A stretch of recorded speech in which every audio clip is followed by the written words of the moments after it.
Olá, esse é o programa Curiosidades Bíblicas e Histórias do Cristianismo e nós chegamos à edição de número 23. E nós temos feito dentro da série do programa uma série bem específica sobre o dia a dia dos nossos professores, aquilo que nós estudamos aqui na FTSA. E certamente a gente sente a falta aqui hoje do professor Antônio Carlos Barro. O AC, por razões pessoais, não pôde estar presente nesse programa, mas ele estará certamente na próxima edição e a gente vai tentar aqui substituí-lo. Claro, não é fácil substituir o AC, mas a gente vai tentar minimamente aqui ocupar esse espaço. E nós estamos trazendo como tema nesta série aquilo que os professores da FTC abordam, ensinam, pesquisam aqui no dia a dia. E hoje nós recebemos o professor Jonathan Menezes, que fala e publica, leciona sobre o tema da espiritualidade. E é sobre isso que a gente vai tratar nesse programa, nesse bate-papo, nessa conversa, bem informal aqui. E desde já, Jonathan, eu queria agradecer a sua presença e dar uma palavrinha aqui a quem nos acompanha, para a gente falar um pouquinho de espiritualidade e história. Poderia se apresentar, falar um pouquinho da sua caminhada até aqui? Tá bom. Eu agradeço, primeiramente, dou um olá aí para quem está nos acompanhando. Agradeço o convite para participar desse programa, 23º já, uma marca enorme aí, nessa caminhada com as curiosidades bíblicas e história do cristianismo. Eu tenho uma formação parecida aí com a do Wander, eu me formei em História na Universidade Estadual de Londrina. Logo em seguida eu vim para cá estudar teologia. Fiz a graduação aqui, sob orientação do Wander, inclusive. O TCC foi sob orientação do Wander. Celebração da liberdade cristã, a gente estudou Gálatas e um pouquinho do tema da liberdade na história, e particularmente no pensamento de Calvino e Lutero. Aí, em seguida, no ano seguinte, foi mais ou menos o mesmo tempo, eu comecei a dar aula aqui e logo em seguida passei na seleção do mestrado. Fiz mestrado em História Social também na UEL e segui a carreira aqui, na caminhada como professor na faculdade. E em seguida eu fui para a Unesp, também mais uma coincidência, tive o mesmo orientador que o Wander lá, o professor Milton, e concluí o doutorado em 2018 também na área de História. Um pouco diferente, áreas um pouco diferentes que eu explorei no campo da história, Foi história das religiões e religiosidades, olhando um pouquinho para uma realidade local do protestantismo, mais particularmente das transformações do protestantismo histórico dentro do presbiterianismo, presbiterianismo independente, entre os anos 70 e os anos 2000. E aí já no doutorado eu acabei focando numa história intelectual, filosofia da história, eu fui mais para esse campo, assim. Então a minha formação, digamos, é bem híbrida entre a história e a teologia, mas com grande interesse também em leituras de filosofia, em leituras de teologia contemporânea e particularmente muita leitura, produção na área de espiritualidade. Interessante, Jonathan. E a gente tem comentado aqui, inclusive nos programas anteriores, que a FTCA cria espaços de oportunidades para que os estudantes que passam por aqui acabem permanecendo também conosco. E às vezes como professores, docentes, que é o caso da sua trajetória. Exatamente. Ainda é jovem, mas chegou aqui muito, muito cedo, ainda. Comecei a dar aula com 24, 25 anos. Isso. E aí construiu a sua carreira, a sua caminhada, ligado já à FTCA, lecionando, pesquisando, e já se vão alguns anos aí, Já, vai para 17 anos. Já. Puxa vida. E, Jonathan, fala um pouquinho para a gente o que te levou a essa aproximação da espiritualidade, porque você tem uma formação, claro, na teologia, na história, como você bem mencionou, mas dentro da grande área de pesquisa, você acabou optando pelo recorte temático no campo da espiritualidade. E aí eu já aproveito e peço que você fale um pouquinho para nós em que consiste esse campo de estudo e o que te levou a buscar essa área. O que me levou foi acho que eu tinha já uma trajetória na pesquisa, né, na investigação acadêmica,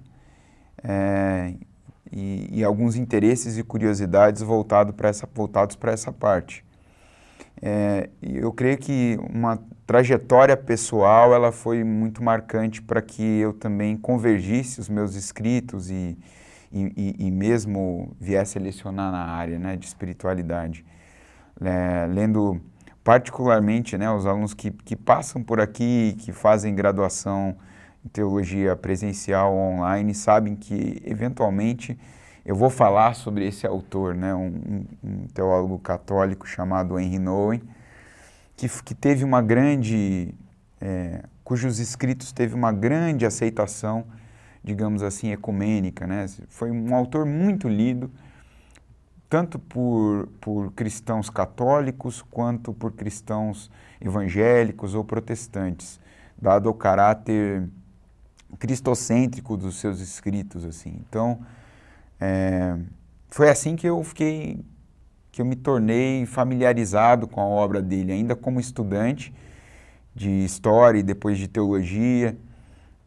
Eu já comecei a ler tudo que eu podia da obra desse autor e, na época ainda do movimento Aliança Bíblica Universitária, que eu participei, oferecer algumas oficinas, cursos, já baseados nessas leituras do Henry Nouwen, né? E a partir dele eu fui ampliando o leque de leituras na área de espiritualidade, até que comecei a escrever a respeito disso e os textos naturalmente foram convergindo com esta área. Os meus livros, quase que todos, com exceção da publicação que eu fiz no ano passado, da tese de doutorado, são na área de espiritualidade. Então o interesse tem muito a ver com isso, com leituras pessoais, com a transformação que eu percebi na minha vida pessoal em função dessas leituras e os meus escritos que acompanharam essa mesma trajetória, né? Então esse campo de espiritualidade é um campo muito vasto, se a gente pensar, mesmo dentro da espiritualidade cristã, você tem muitas vertentes de pensamento e eu sempre priorizei seguir de todas as maneiras a tradição que vem de Jesus de Nazaré. Essa para mim é uma escolha central, né? Independente então se o autor é protestante ou se ele é católico, para mim o critério principal na definição de campo, na exploração de campo da espiritualidade cristã é se ele é fiel nos seus escritos à tradição de Jesus de Nazaré, aos evangelhos, a matriz primordial ali do cristianismo, né, os escritos paulinos, os escritos evangélicos e tal. E você tem uma riqueza muito grande de autores ao longo da história que vai legar isso que a gente chama de espiritualidade cristã. E eu acho apenas lamentável que as divisões, às vezes, teológicas que a gente encontra no meio cristão, denominacionais, acabem, assim, ocultando um pouco esse campo de alguns leitores, né? Assim, porque a gente, às vezes, dentro da caminhada cristã, aprende a ler ou a ver ou consumir, entre aspas, um certo público, um certo tipo de autor, um certo tipo de pensamento, e às vezes perde uma riqueza enorme que há dentro do amplo espectro do cristianismo, de tradições e de escritos e de autores que foram e são e podem ser fundamentais para a construção, não apenas do que a gente entende por espiritualidade cristã no campo teórico, mas também no sentido prático, na edificação pessoal, né? Então, acho que ter começado lendo um autor como Nouwen, que vem de uma tradição diferente da minha do ponto de vista denominacional, mas que pertence a uma tradição histórica mais antiga, né, que se baseia nos escritos e na vida de Jesus Cristo. Para mim foi fundamental para já ver a espiritualidade sobre um amplo espectro dialogal, vamos dizer assim, né? Legal. E você falou de uma coisa bem interessante, né? A conexão, a interface da história com a espiritualidade e o quanto o conhecimento da história ajuda a gente a perceber a diversidade, né, que se deu ao longo do tempo, as diversas expressões de espiritualidade que a gente tem nessa trajetória de cristianismo aí de 21 séculos. E eu queria que você falasse um pouquinho para nós da experiência enquanto professor de lidar com essa diversidade que também chega aqui no curso de teologia, porque nós recebemos estudantes aqui das mais diferentes tradições, confissões religiosas, desde os chamados históricos, né, clássicos da Reforma, e outros como os pentecostais, neopentecostais, as chamadas comunidades autônomas. Eu fico imaginando você enquanto professor da disciplina, que inclusive é uma das primeiras disciplinas que o estudante tem quando chega no curso de teologia, é a disciplina de espiritualidade.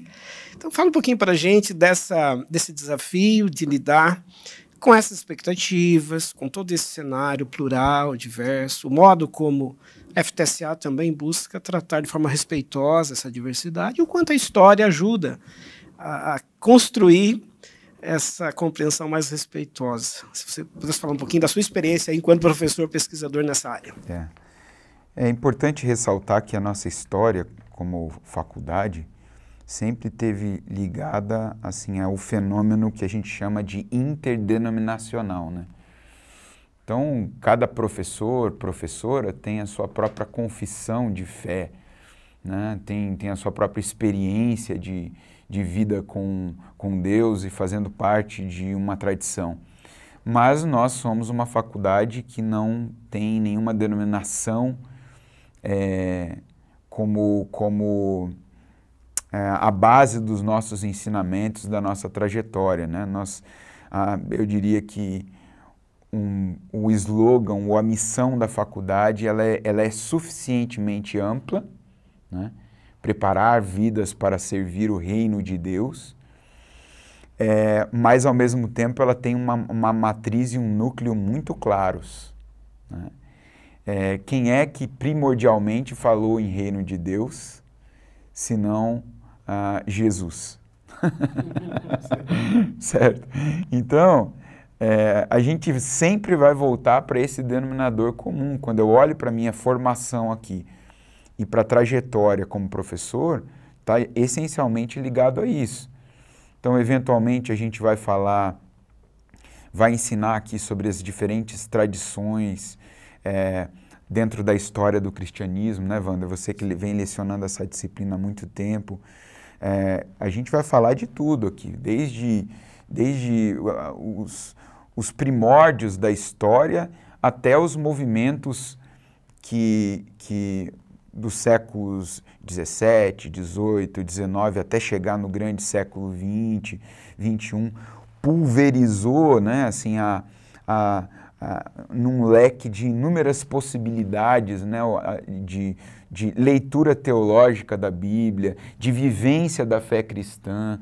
Então, tudo isso é ensinado aqui. Eu fui ensinado desta forma. Fui ensinado a respeitar e valorizar a minha própria tradição denominacional, mas, ao mesmo tempo, ensinado a valorizar e a aceitar e a conviver com outras tradições também. E isso automaticamente se convergiu para o meu modo de pensar a teologia, para o meu modo de pensar a espiritualidade, que é a minha área central, e de lecionar também, né, nessa perspectiva de convivência harmoniosa, né? Às vezes, claro, você tem é impossível discutir teologia, mesmo num cenário em que a gente cultiva o que os antigos chamavam de espírito irênico, né? Essa coisa do diálogo, do respeito, da convivência harmônica. De vez em quando sai uma faísquinha aqui e ali, mas que faz parte do processo também de crescimento, de aprendizado, né? Você colocar gente falando aqui do presencial, né? O online a gente fica sabendo ao longo do processo, né, e principalmente quando a gente encontra os alunos depois, como é que isso se dá, de que origem eles vêm, de que lugares eles vêm. Mas no presencial a gente já tem uma microexperiência disso, né, com uma turma ali de 35, 40 alunos cada cada nova turma que se forma, e felizmente a gente tem recebido bastante alunos aqui nos últimos semestres, né? Vindo desde comunidades novas até comunidades dentro de um pentecostalismo clássico, como a Assembleia de Deus, batistas, presbiterianos, congregacionais, católicos. Na pós-digital a gente teve uma aluna espírita esse ano. Então, assim, eu considero isso uma bênção, eu considero isso um grande privilégio desta faculdade, a gente poder receber cristãos e pessoas interessadas em aprender sobre o cristianismo, sobre a fé, sobre as escrituras, vindas de tradições tão diferentes para convergir, eu diria que dentro dos nossos ensinos, em uma tradição matriz primordial, que é a do caminho, a de Jesus, dos discípulos. É para ali que a gente vai voltar, né? Para os evangelhos, para os primeiros escritos, para as escrituras. Então eu dou graças a Deus por essa oportunidade de estar aqui tanto tempo e aprendendo e ensinando esse caminhar que visa preparar vidas para servir, antes de tudo, o reino de Deus, né? Então isso não poderia ser diferente, não poderia ser... porque quando a gente lê as Escrituras, lê o Novo Testamento e fala da comunidade, quando Paulo fala de comunidade, de fé, ele fala de comunidade de fé a partir de valores ou de alguns elementos comuns, uma mesma fé, um mesmo Deus, um só batismo, um só Senhor, mas também fala disso dentro de um amplo espectro diverso, de pessoas... de gregos, de judeus, né? De modo que, até em função dessa convivência e da identidade comum para a qual eles se voltam, que é aquela que eles vão adquirindo em Cristo, daqui a pouco a gente já esquece que, e aqui dentro isso acontece, né, Wander? A gente esquece que ela é assembleiana, eu sou presbiteriano, que ele é batista e que ela... entende? Vem de uma outra comunidade ou recente. Como entendo eu que tem que ser na caminhada do reino de Deus. Troca de experiências, esse convívio que os próprios estudantes aprendem no dia a dia a respeitar e a se complementarem, né? Porque o reino de Deus é diverso, é plural. Há uma unidade, mas as funções e as vivências são muito plurais. Legal, interessante. Para quem está nos acompanhando, né, não tem ideia do que é o nosso dia a dia aqui, nesse convívio com tanta diversidade que configura o campo religioso brasileiro mais contemporâneo. Pela história da FTCA, nessas 3 décadas, já passaram estudantes de mais de 40, já próximo de 50 denominações diferentes. E é uma troca muito rica, né, dessa diversidade. Jonathan, vamos aproveitar, né, porque a gente está aqui diante de um historiador também, e trazer algumas coisas aqui da história, né, da história da igreja, história do cristianismo, para linkar isso com a questão da espiritualidade. Quando a gente vai voltar às origens, aos estudos mais antigos da fé cristã, da sua vivência, nós nos deparamos com aquele momento da história em que determinados cristãos optaram por deixar o convívio da sociedade e optaram, né, pelo deserto, os chamados pais do deserto, as mães do deserto. Inauguraram um momento na história da igreja de isolamento, de vida, enfim, comunidade, uma forma alternativa de espiritualidade. Então eu queria que você falasse um pouquinho para a gente por que cristãos em dado momento da história optaram por esse tipo de vida mais reclusa, que papel isso teve na história, que importância isso também tem na trajetória do movimento cristão. Bom, é preciso primeiro lembrar, né, que essa migração para o deserto, embora tivesse uma motivação nova naquele momento, lá pelo século IV depois de Cristo, que é a institucionalização, todo o processo, né, político, religioso, que envolveu a institucionalização do cristianismo. E eu costumo dizer que o cristianismo tal qual conhecemos não nasceu institucionalmente com Jesus e os apóstolos, mas com Constantino e depois com Teodósio.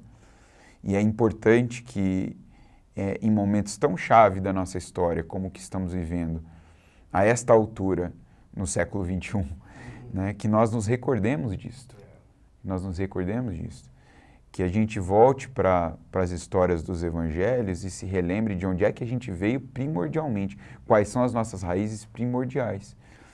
Porque a tendência é muito grande de a gente confundir a religião imperial, a religião do palácio, com aquele movimento simples que começou lá com Jesus e os apóstolos, mas que vem de uma tradição anterior também. Então, por isso que eu digo que lá no século IV teve uma motivação nova, mas nós estamos falando de um caminho antigo, né? Quem estuda a história, o contexto histórico, social ali, do surgimento dos primeiros cristãos, ou mesmo da vida de Jesus, sabe, né, que dá conta de relatos de que Jesus, antes de iniciar o seu ministério, esteve no deserto, né? Ele foi um aprendiz da espiritualidade do deserto. E eu acho que é fantástico, por exemplo, se você... Não precisa... É interessante a gente estudar a história por isso, a gente estudar o que autores do cristianismo antigo escreveram, né, como Flávio Joséfo, um autor importante para a gente entender como naquele período já existiam relatos ou percepções fora daquilo que a gente lê nos relatos bíblicos e que atestam muito do que a gente encontra nos relatos bíblicos. Mas se a gente pega, por exemplo, os capítulos 3 e 4 do Evangelho de Lucas, ali você já vê muito claramente a ligação de Jesus com o deserto. E que não é só a ligação de Jesus e João Batista com o deserto, mas de toda uma tradição que vem do próprio povo de Israel que passou pelo deserto, dos profetas que viveram à margem ou viveram uma espiritualidade desértica também, no sentido de que não era a espiritualidade do centro. Eles precisavam falar a verdade aos poderes, precisavam falar a verdade à religião estabelecida e aos poderes estabelecidos.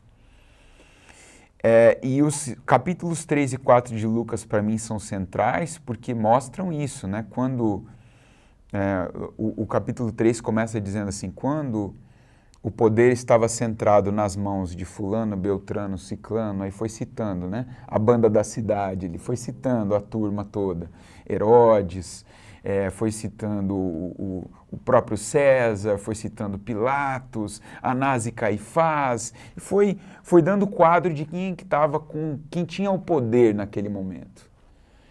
E aí, em seguida, fala, e no entanto, a palavra de Deus veio a um homem que estava no deserto, chamado João Batista, né? Então, isso para mim, quando eu leio esse texto, eu não consigo não ser efetivamente, não ler hoje a política, não ler hoje o caminho de espiritualidade, senão daquela forma, senão marcado por isso. E aonde Jesus vai? Ele não vai para aquele centro, ele vai lá. Ele vai lá para a voz do que clama no deserto, né? Ele vai lá para o João Batista, possivelmente tendo já uma trajetória ali, né? Com os essênios, né? Se fala sobre isso, né? Jesus se juntou a esse grupo dos aprendizes espirituais do deserto. Lucas diz no capítulo 4 que ele passa um tempo ali no deserto, antes de iniciar o seu ministério, é tentado ali, e são tentações... Lucas 4 é maravilhoso para a gente explorar as tentações do ministério também, né, da caminhada cristã, e também depois Jesus se identificando tradicionalmente, não com o templo ou com o palácio, mas com os profetas. Ele abre o livro quando ele vai à sinagoga, ele abre o livro do profeta Isaías e diz que aquela profecia se cumpre sobre ele. Então é esse fenômeno que aqueles chamados padres, madres do deserto, pais e mães do deserto no século IV, recorrem a esse fenômeno, a essa tradição, a esse caminho conhecido, eles recorrem quando eles se veem acuados por um cristianismo que começa a perder de vista as suas raízes. Começa a se aliar aos poderes de tal maneira que eles olham e falam assim, bom, eu preciso manter a minha fé. E o deserto, então, é esse caminho, não é um caminho de fuga, né? Você vai até encontrar nos escritos dos padres do deserto a ideia de foge, fique em silêncio, busca a Deus no silêncio do deserto, na palavra, mas não é uma fuga para, digamos, preservar a sua vida de qualquer coisa, né? Ele é um caminho estratégico para que a fé se nutra da sua fonte básica, né? E eu diria que esses caminhos, como dos pais do deserto no século IV, eles foram fundamentais ao longo, caminhos marginais, caminhos alternativos de busca de Deus. O deserto sempre foi um caminho alternativo, uma via alternativa, para que o cristianismo chegasse neste tempo ainda vivo, não apenas do ponto de vista institucional, né? mas que a fé que nós confessamos, ela fosse viva, ativa, presente. Então, eu diria que esse movimento foi fundamental lá, mas se a gente for olhar, até fica como dica de pesquisa aí para os nossos alunos que estão nos vendo agora, ou futuros alunos que queiram mergulhar por esse caminho, eu acho que é uma pesquisa fantástica essa, né?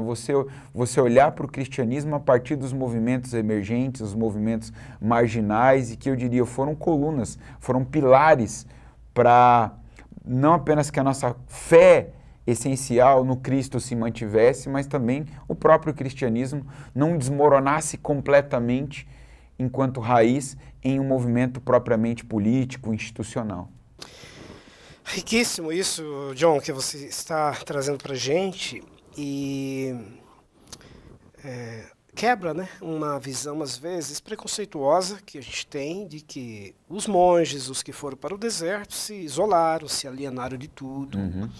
E ao contrário, né, você está dizendo que eles mantiveram ali vivo um projeto de vida cristã. E quando a gente vai ver vai estudar a história do mundo medieval, todo esse período, a gente percebe atuações em diferentes áreas desses que foram viver a espiritualidade fora da grande instituição. Na área, por exemplo, do estudo, né, as grandes bibliotecas que nós temos no tempo da Idade Média, as produções, as traduções, os escritos. Na área da saúde, né, muitos desses monastérios se transformaram em casas de misericórdia, né, de acolhimento de pessoas doentes, desvalidas, casas de amparo, idosos, órfãos, pessoas desassistidas daquela sociedade que foram encontrar, no âmbito dessas comunidades do deserto, um lugar de amparo e de acolhimento. Então, acho que isso é interessante para a gente pontuar. A espiritualidade não é algo desconectado do mundo, da vida, das questões concretas. Pelo contrário. Né? Eles foram viver a fé cristã, porque a espiritualidade cristã, pelo que você bem colocou aqui, ela tem essas implicações práticas. Uhum. É um relacionamento com o sagrado, com o divino, mas que tem que ter, né, a dimensão terrena, do cuidado do próximo e do outro. E acho que a espiritualidade monástica traz isso para a gente. Então, na área da educação, na área da saúde, na área social, acho que isso ajuda a gente a pensar também os nossos tempos, né? Porque, às vezes, há uma imagem de espiritualidade como uma coisa absolutamente transcendente, fora dessa dimensão terrena, e você trouxe para a gente exemplos de como que isso se aplicou de forma, né, transformadora nesse tempo e nesse contexto. Sem dúvida, e a gente olha para os escritos bíblicos e a gente vê esse movimento já em Jesus, né? Esse movimento da busca pelo silêncio, por estar só com Deus, mas ao mesmo tempo como isso se reflete na sua missão, na sua vida, no seu relacionamento com o próximo. Os mosteiros serviram muito para isso também. Eu diria que o monasticismo ocidental, oriental, sempre tiveram esse fator de transformação mesmo do cristianismo, os grandes movimentos de renovação anteriores à Reforma Protestante e até mesmo dentro da Reforma Protestante nascem de monasticismo. Se a gente lembrar, mais ou menos ali na época contemporânea a Lutero, que era um monge. Viveu no monastério. Exatamente. Que lia muitos desses autores da tradição espiritual, como Mestre Eckhart, que também vem da mesma origem.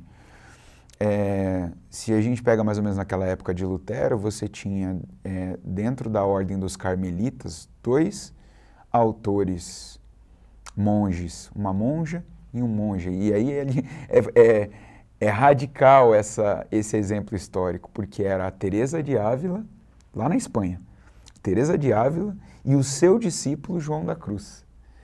Ela era tanto que depois foi considerada doutora da igreja, né? Ela foi a atuação dela foi fundamental para que o cristianismo tivesse vivo, a fé cristã, a experiência espiritual daquelas freiras a quem ela ensinava, né, nos mosteiros, foi fundamental. E a gente tem registros disso, né? Se você lê o livro Castelo Interior ou Moradas, da Teresa de Ávila, é fantástico para perceber como ela se dirige, ela usa uma linguagem de uma experiência mística que, portanto, resiste à linguagem, resiste à nossa capacidade de dar conta do que foi, mas ela procura uma linguagem didática, uma linguagem da época para ajudar aquelas irmãs quem sabe, ingressarem, caminharem a partir dessa experiência. E não diferente também João da Cruz. E eles foram pessoas perseguidas. Eles criaram a Ordem dos Carmelitas Descalços, que já é uma espécie de variação ou dissidência da Ordem dos Carmelitas, é uma reforma. É uma reforma. Então, quando a gente fala de reforma, a gente não só pensa na reforma protestante. A reforma protestante, e a gente estuda isso na sua disciplina, a reforma protestante é uma variação importantíssima. A gente fala mais dela porque ela foi a que gerou ruptura, né? A ruptura entre o catolicismo e o que veio a ser conhecido depois como protestantismo. Mas isso não significa que reformas anteriores ou concomitantes não aconteceram, né? Isso se dá a partir dessa matriz monástica. Interessante, né, João? E você falando aí, me vem à memória a própria proposta de Francisco de Assis, que aí pelo século XIV inaugura uma outra perspectiva até da vida monástica, que é de sair, não ficar mais, né, na clausura, no isolamento, mas ir para as ruas. Então é uma espiritualidade agora urbana, com as cidades que estão ressurgindo, e é de convívio nessa sociedade. E aquela famosa frase que a gente costuma citar, que acho que representa bem, quando ele diz lá, pregue o Evangelho, anuncie o Evangelho, e se preciso for, use também as palavras. Né? Pregar com as obras, com a vida. E até um relato muito interessante da história, que uma vez Francisco de Assis e os demais que estavam com ele, trabalhavam com ele, faziam um trabalho, né, assistencial, doentes, enfim, as pessoas desvalidas naquele mundo europeu que está se recompondo, pós-feudalismo e tudo mais. E eles foram passar um dia trabalhando, visitando, né, pessoas que estavam doentes, enfermas, assistindo, levando comida, ajudando, que era próprio do movimento franciscano. E ao final do dia, ao retornarem, alguém perguntou a ele, mas nós fomos àquele lugar, aquela vila, e nós não pregamos, não fizemos nenhum tipo de sermão, de discurso. E Francisco de Assis teria respondido, toda vez que nós demos de comer, toda vez que nós ajudamos a curar aquelas feridas, oferecemos o agasalho e o amparo, nós estamos fazendo, né, vários sermões.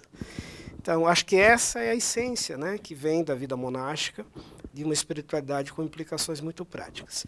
E você trouxe aí para a gente também, e aí eu já pego um gancho para colocar isso, do lado protestante, a gente também tem exemplos assim muito interessantes nas próprias variantes que o protestantismo terá, como é o caso dos chamados morávios, né, os moravianos, que também vão formar uma comunidade ali no século XVII, e que vai, de alguma forma, vivenciar uma espiritualidade muito intensa, não é? Sim, os moravianos, pietistas. Né? A gente tem textos que estão a nosso alcance ou disponíveis para nós e que a gente pode ler e já nos dão uma ideia de que tipo de espiritualidade a gente está falando quando a gente fala desses movimentos do século XVII, por exemplo, né? Sim.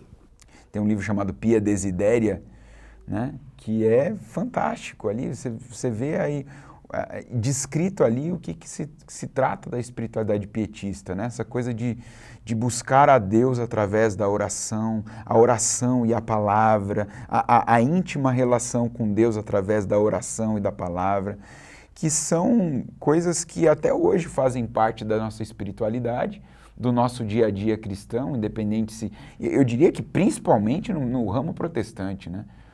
Quer dizer, é muito mais comum você encontrar essa ligação íntima com a palavra de Deus no ramo protestante do que no ramo católico. Mas eles vêm de uma mesma raiz. Sim. Eles vêm de uma mesma raiz. É que os desenvolvimentos histórico-teológicos deram conta de que, bom, os protestantes tiveram, em função dessa ênfase lá no começo, lá na ruptura, sim, de que é a palavra que a gente tem que obedecer, de que é para a palavra de Deus que a gente tem que olhar, que a autoridade da nossa vida vem das Escrituras e não tem uma autoridade maior, é que ali se estabeleceu para nós esse vínculo íntimo e esses movimentos posteriores que vieram até mesmo como forma de renovação do protestantismo, já, né, um século depois, 2 séculos depois, eles vêm para recordar isso, recordar que a palavra, ela não é o respeito ou a dignificação da palavra, ela não se dá apenas no campo do estudo intelectual, racional, confessional do ponto de vista da confissão e da doutrina, mas da experiência também. E é muito interessante, no caso aí, né, dos pietistas, no âmbito da comunidade moraviana, para quem está nos acompanhando, Morávia é uma região da Grande Germânia, né, que no século XVII abrigou uma comunidade de cristãos, por iniciativa de um conde chamado Nicolau Zinzendorf, que tinha lá uma propriedade grande, um tipo de uma fazenda, e doou esse espaço para que ali se formasse uma comunidade cristã. E ali eles fizeram um trabalho riquíssimo também em termos sociais. Como a gente estava dizendo, acolhiam pessoas perseguidas, né, doentes, idosos, órfãos. Nos tempos de pestes, que as cidades não queriam os seus doentes, ali eles desenvolveram estratégias para tratamento dessas doenças. E fizeram um trabalho muito interessante no campo missionário, né, João? O Paul Pearson, que é um missiólogo bem conhecido, ele chega a dizer que os irmãos morávios enviaram mais de 40 mil missionários pelo mundo. Então, isso que você estava dizendo é muito interessante. Quer dizer, é uma espiritualidade muito intensa, de leitura. Eles criaram um movimento de oração. A história diz lá que oraram por mais de 100 anos, de forma ininterrupta, né? Você tem ali o local de oração, a chamada torre de oração, que eles mantinham simbolicamente, em que diariamente alguém orava ali. Mas uma espiritualidade não desvinculada do trabalho missionário, da preocupação com a missão no seu sentido pleno. A missão integral de cuidado daquelas pessoas e também de expansão pelo mundo. E pegando ainda um gancho disto, John, eu vou reproduzir aqui 2 questões que o professor Antônio Carlos deixou. Ele não veio ao programa hoje, mas ele deixou 2 perguntas aqui que ele pediu que eu fizesse a você. E você já tocou um pouco nessas questões, mas se pudesse talvez detalhar um pouquinho mais para quem está nos acompanhando. Ele diz assim: o que é a Lectio Divina e como ela é feita? E uma segunda questão que ele coloca: o que é a espiritualidade da hora silenciosa, né? Um momento a sós com Deus, versus a espiritualidade do caminho. Como é que vocês que trabalham bastante com a temática da espiritualidade lidam com esses momentos, essas práticas, essas experiências? Se pudesse falar um pouquinho para a gente. A Lectio Divina é Lectio, leitura divina, né? Leitura divina. É como se tradicionalmente se traduz essa expressão, né? A gente vem falando da espiritualidade monástica e é na espiritualidade monástica, é na espiritualidade dos pais do deserto e mesmo dos pais da igreja, que vai se compondo um tipo de visão de leitura da palavra, ou que nós chamamos de leitura devocional, que ficou conhecida particularmente dentro da espiritualidade católica, mas não só ali. Você vai encontrar nos textos do, por exemplo, James Houston, que é um autor de espiritualidade contemporâneo, protestante. Ele vai falar sobre a Lectio Divina. O Richard Foster tem um texto fundamental, eu diria aí, um dos grandes textos, grandes clássicos de espiritualidade do século XX, está, dentre eles está esse texto do Richard Foster chamado Celebração da Disciplina. Ele vai falar sobre a Lectio Divina ali também. Que consiste em 4 etapas, né? Usando o próprio segmento ali do Lectio, Lectio, a leitura, o Meditatio, meditação, Oratio, oração, e Contemplatio, contemplação. Então envolve, uma leitura da palavra, é uma leitura orante da palavra, mas é uma leitura orante da palavra em que eu não apenas leio a palavra, eu convido a palavra a me ler. É interessantíssimo isso, porque é quase como que um convite a que o verbo se faça carne, esse exercício espiritual. Ou seja, não apenas eu leio a palavra intelectualmente, mas eu oro aquilo que eu leio, eu deixo que aquilo que eu estou lendo me ore também, fale comigo também, entre em mim também, que é o ato propriamente da oração, da meditação, né? da contemplação. A tradição contemplativa utiliza muito a Lectio Divina, porque ela envolve esse processo em que eu leio, falo, oro, mas que também há processos não necessariamente verbais que acontecem no meu interior nesse processo. É quando a palavra ela também se faz carne, é quando ela se encontra com... ela entra no interior, eu deixo que ela entre. Então há uma necessidade de silêncio para isso, há uma necessidade de um certo espaço, um certo tempo de meditação, né? A gente tem uma ideia de oração, às vezes, de que se você vai ficar ali 10 minutos, 20 minutos, 30 minutos, 40 minutos ou mais, é falando. É falando. E tem hora que tem dimensões de nós que a palavra ela não comunica. Tem dimensões da minha alma, da sua alma, que são incomunicáveis, que são indecifráveis, e que a linguagem não dá conta. E é por isso o silêncio, né? Você falou da hora silenciosa. Isso. Por isso que essa hora, esse momento com Deus, a prática do silêncio é fundamental. Por quê? Porque no silêncio, ao invés de falar, eu deixo que Deus fale. Eu deixo que a palavra se encarne. Eu deixo que a palavra fale. Eu deixo que aquilo que estava lá no interior, de certo modo oculto, venha à tona. Se não vier, não é possível a transformação. E é por isso que o silêncio, às vezes, a gente diz, é um silêncio ensurdecedor. Porque quando a gente cala e escuta, né, as vozes que vêm, as coisas que emergem do interior, elas são fantásticas. Tem dizem que uma certa vez, sendo entrevistada, a Madre Teresa, perguntaram a ela o que ela fala, quando ela fala com Deus.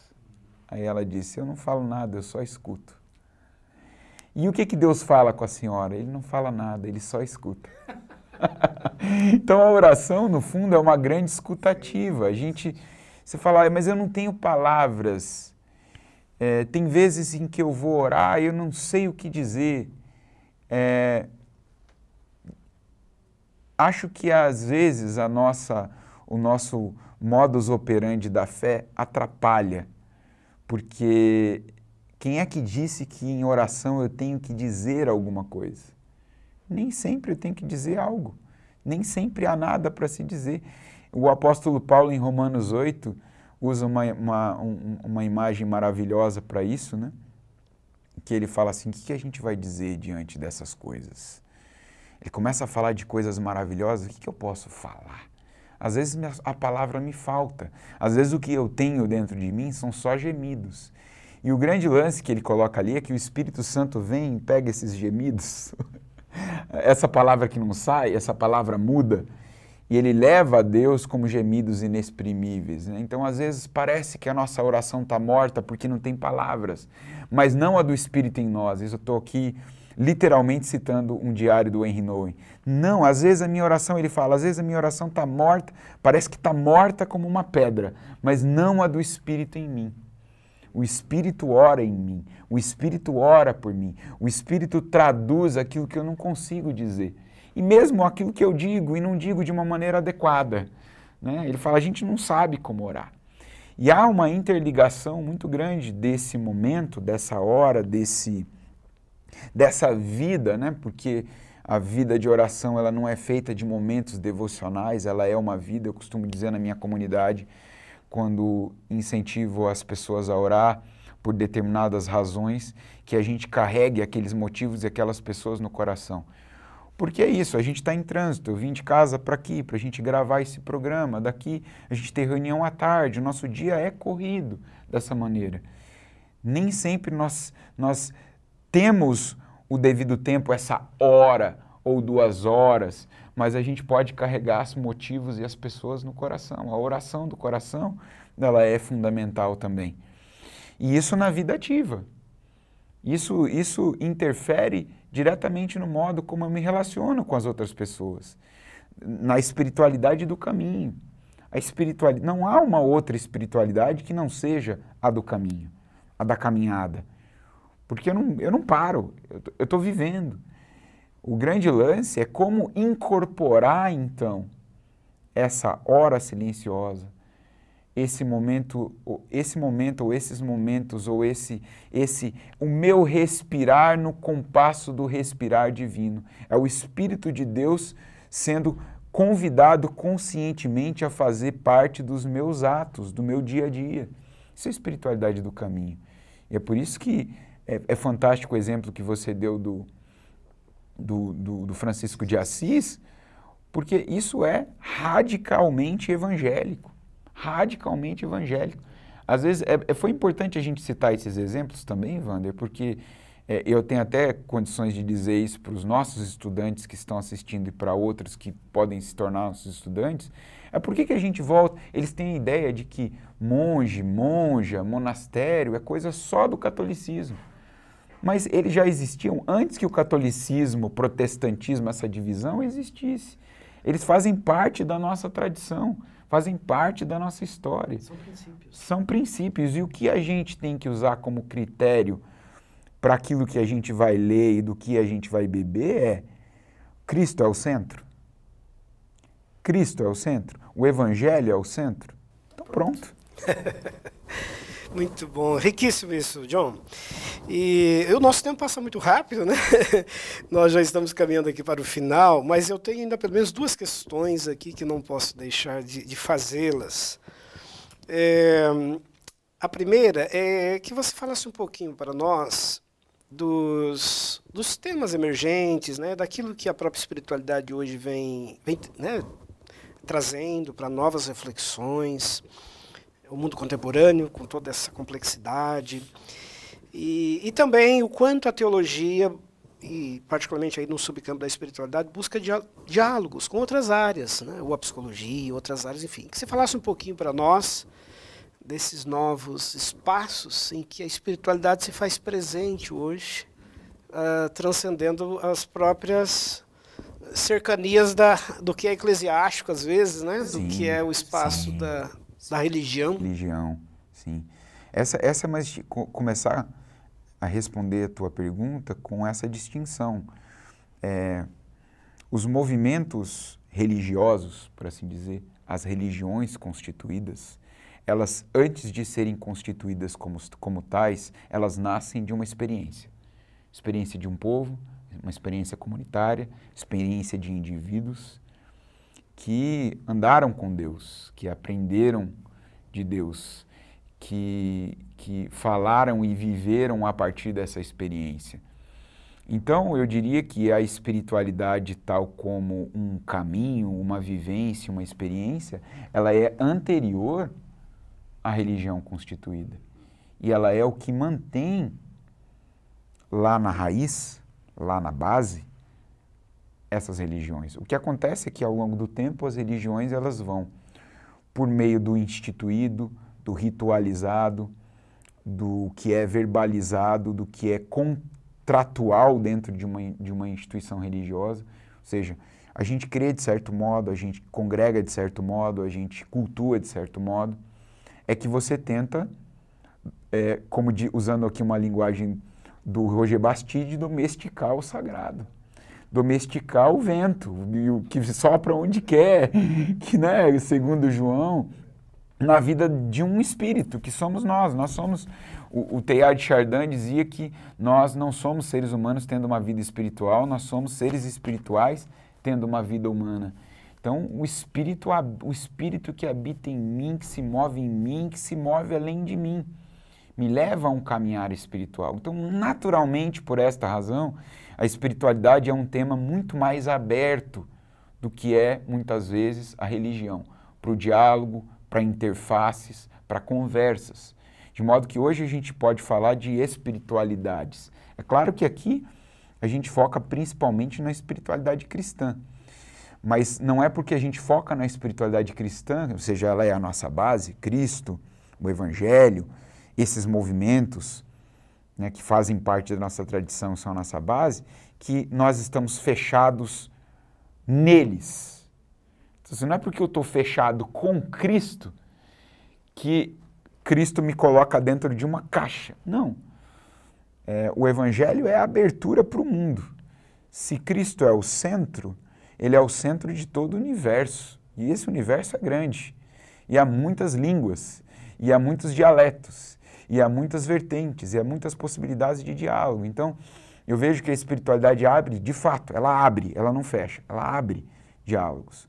Para mim, hoje, como interesse de pesquisa, eu vejo que tem crescido bastante, não apenas o interesse difuso na espiritualidade, né? Empresas oferecem espaços de discussão e de vivência de espiritualidade já há algum tempo, empresas que não têm nenhum compromisso com um tipo de fé religiosa.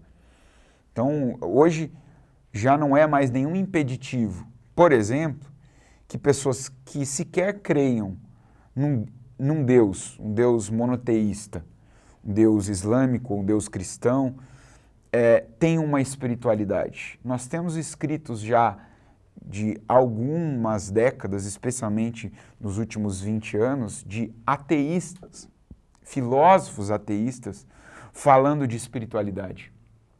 Então esse é um campo vasto de diálogo, por exemplo, entre espiritualidade cristã e espiritualidade ateísta. Eu fiz uma tentativa disso no capítulo 3 do meu livro Espiritualidade em Transformação.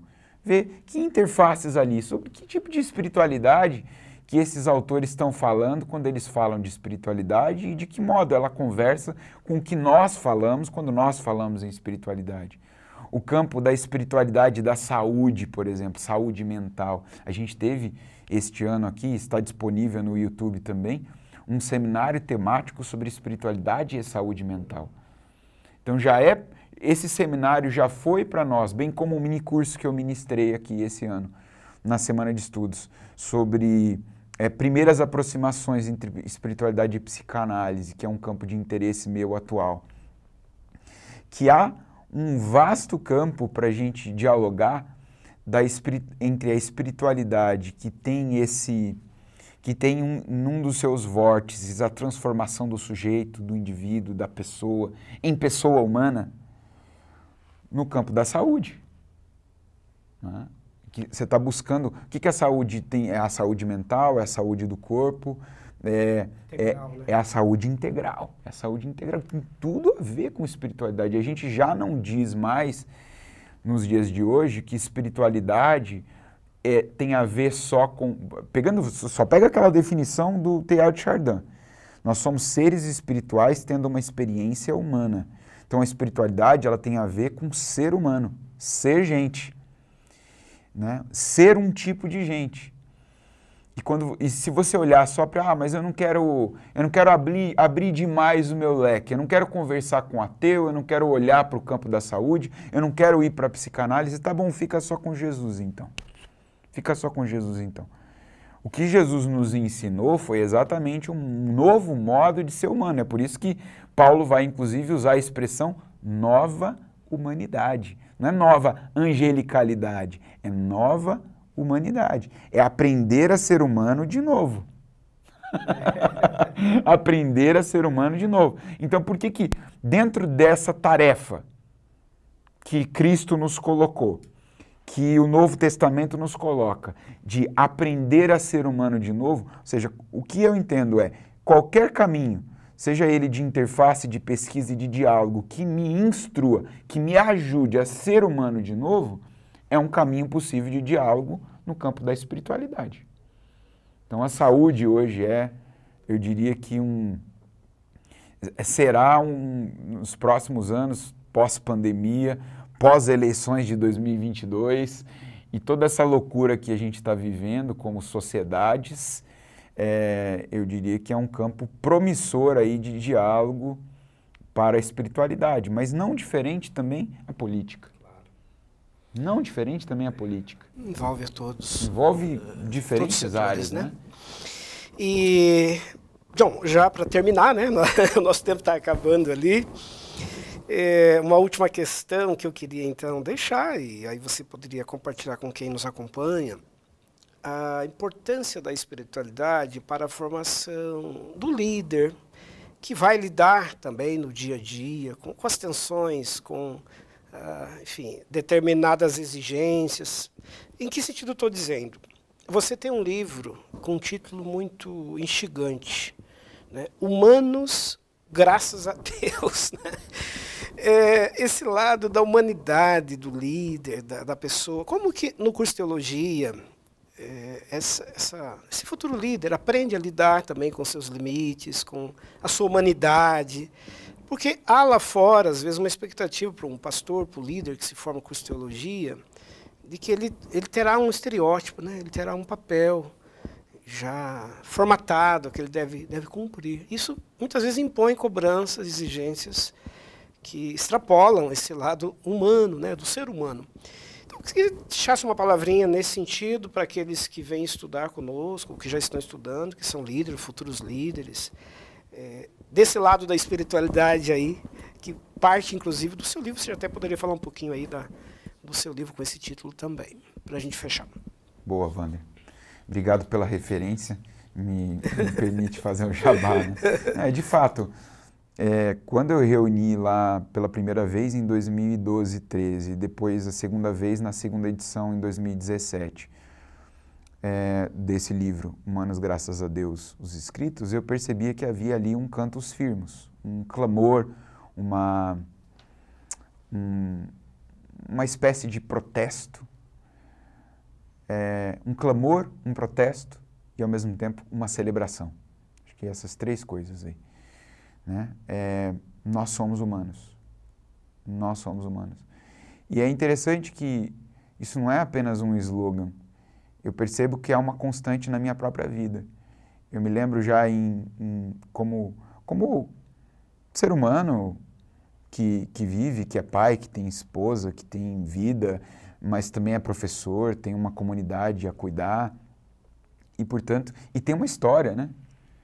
Tem uma história, cada um carrega uma história nos ombros e a gente não é e nem se torna novo humano ou humano de novo a parte dessa história, mas reconhecendo, se aprofundando nela, né? Aprendendo dela, transfigurando. Não tenho como transfigurar o passado se o passado me domina, né? Se ele está inconsciente em mim, me domina. Eu preciso me conscientizar desse passado, para não ficar preso a ele. Eu vejo, às vezes, essas coisas, pessoas dizendo assim, mas eu não vivo de passado. Ninguém vive de passado, a gente vive o presente. Mas ignorar o passado, seja do ponto de vista da história, né? O nosso passado como nação, o nosso passado como seres humanos, o nosso passado como igreja, o nosso passado como indivíduos, é ser dominado por ele.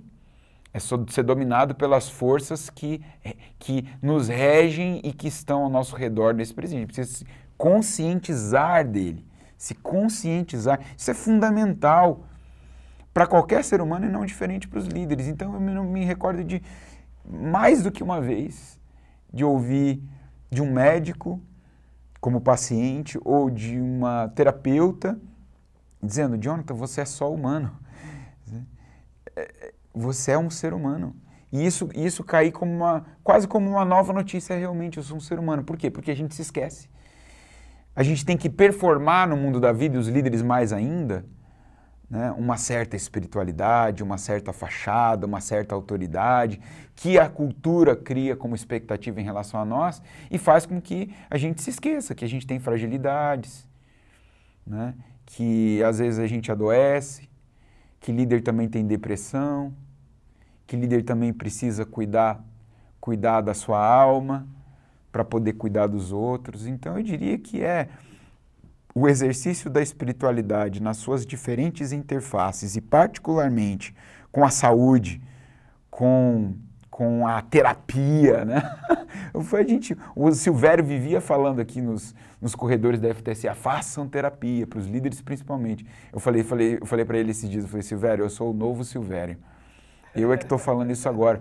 E eu falo principalmente para líderes, porque é fundamental que a gente se autodescubra, que a gente se auto-reconheça e que a gente se auto-assuma cada vez mais, com coragem, diante das pessoas que a gente lidera como seres humanos, que não são perfeitos, que vão errar, que vão vacilar, que sentem fraquezas.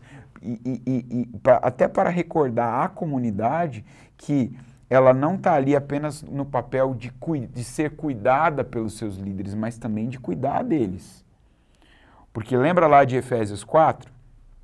Pastores, mestres, evangelistas e profetas, eles são parte do corpo, eles exercem uma função no corpo, que é instruir os outros para que todos cresçam, todos amadureçam. E esses que estão crescendo, amadurecendo, estão ali com a função de quê? De cuidar desses que estão cuidando do rebanho também. Quem é que vai fazer isso? Quem é que vai fazer isso? É a comunidade, ela tem um papel primordial na vida do líder de olhar para ele, de olhar para as suas necessidades, de cuidar dele nas suas fragilidades. E não ficar só com a expectativa de que ele tenha o desempenho, a postura de um semideus, como muitas vezes é. E eu fico muito grato, Wander, de fato, e termino dizendo isso, quando eu termino uma matéria aqui, né, eu leciono além de espiritualidade e outras disciplinas também, a gente está acompanhando a turma ao longo dos anos. Numa formatura, como a gente teve recentemente aqui, eu ouvi de testemunhos de alunos assim: olha, eu reconheci a minha humanidade, eu saio daqui, acho que mais humano. Isso é ouro, sabe? Mais do que saber se ele sai dominando correntes ou gabaritando em matérias teológicas, é o tipo de ser humano que a gente está ajudando a formar, a desenvolver aqui. Isso para mim é fantástico. Quanto mais humano, mais divino. Quanto mais humano, mais próximo de Deus. Isso, interessante. E aquele que cuida necessita de cuidados, né? Muito, é o que você disse. Muito bom. Nós estamos chegando ao final do nosso programa e recordando que nós estamos tendo aqui uma série bem específica com os professores, os docentes da FTSA. Já tivemos aqui um tema na área da música e teologia, Bíblia e teologia, teologia sistemática, e agora, nesse programa, trazendo a espiritualidade. A gente queria pedir a você que compartilhasse o link, quem sabe aí com alguém da sua família, com seu líder, seu pastor, né, com outros colegas também de estudos da teologia, que você divulgasse os outros programas que estão disponíveis lá também no canal, né? Estão disponíveis aqui no canal do YouTube da FTSA. E a gente, no próximo programa, já espera ter o professor Antônio Carlos de volta. A sua cadeira está reservada aqui, viu? Estou aqui provisoriamente, esperamos por você no próximo programa. E eu queria então, Jonathan, bom, primeiro agradecer a sua presença, né, contribuindo tanto aí com o nosso programa, com esse tema, trazendo reflexões tão atuais, tão pertinentes, tão importantes. E que você pudesse despedir aí de quem nos acompanha, falando brevemente aí sobre, quem sabe, os futuros estudantes que nós podemos receber aqui, porque você também coordena a nossa pós-graduação digital. Quem sabe já, ao encerrar, deixasse aí um convite para quem deseja conhecer um pouco mais, estudar conosco, por meio também das nossas plataformas digitais. Legal. A pandemia ofereceu para nós uma série de possibilidades também, não apenas de interditos, né, nos diferentes campos da vida. Aí. A gente se lembrou que a gente tem já programas, aplicativos que permitem que a gente se encontre virtualmente, né? A gente, historicamente, aqui, a gente tem pós-graduações desde o começo da faculdade, em geral elas eram presenciais, mas a gente abriu esse leque agora e nós temos duas pós-graduações, uma que ela já tem cursos em andamento, né, que é a pós-online, ela a gente diz é assíncrona, você faz os cursos lá e assiste às aulas gravadas e lê as apostilas, os materiais, e a gente tem uma pós-graduação, iniciamos em 2022, chamada digital, que se diferencia da online porque nós nos encontramos a cada 15 dias, virtualmente no Google Meet, para aulas ao vivo. Aulas ao vivo. Às sextas, das 19h30 às 22h30, e aos sábados, das 9h a meio-dia, com intervalo para o almoço, e depois das 14h às 17h, a cada 15 dias. São 8 módulos ao longo de um ano. Temos 2 pós em funcionamento, né? A pós de Bíblia, Interpretação e Comunicação, e a pós que o Wander e eu desenhamos juntos, porque é a nossa área, de História do Pensamento Cristão.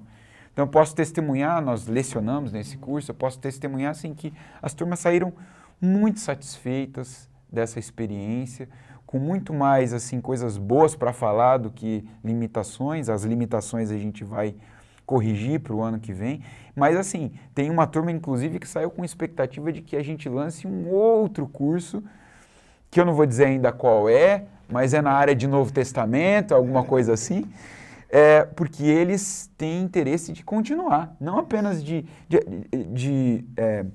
concluir agora com muita alegria, mas assim, quem sabe fazer uma próxima pós-graduação já com a gente digital, porque a experiência para eles foi maravilhosa. A turma que se reunia aqui, eles vão vir, fizeram questão de vir para a nossa graduação, para a nossa formatura no ano que vem. Não era obrigatório para eles, mas eles querem ter contato com a escola, querem se reunir aqui, como demonstração do quão significativo foi para eles essa experiência ao longo desse ano, né? Então fica aí o meu convite para que você acompanhe a divulgação desses cursos na nossa página no Facebook, no Instagram ou mesmo no nosso site, né, ftsa.edu.br. Acompanhem lá as informações, você já pode fazer a sua pré-matrícula lá para o ano que vem, vai começar possivelmente em março, nesses 2 cursos e no próximo que a gente vai lançar. Ótimo! Então chegamos ao final do nosso programa e queremos renovar aí o convite para que você esteja conosco aí, né, na nossa próxima edição, trazendo aí a marca histórica aí de 24 programas e temas diversos continuarão sendo abordados aqui por outros convidados. Então fica aí a você o nosso abraço e estaremos em breve juntos novamente.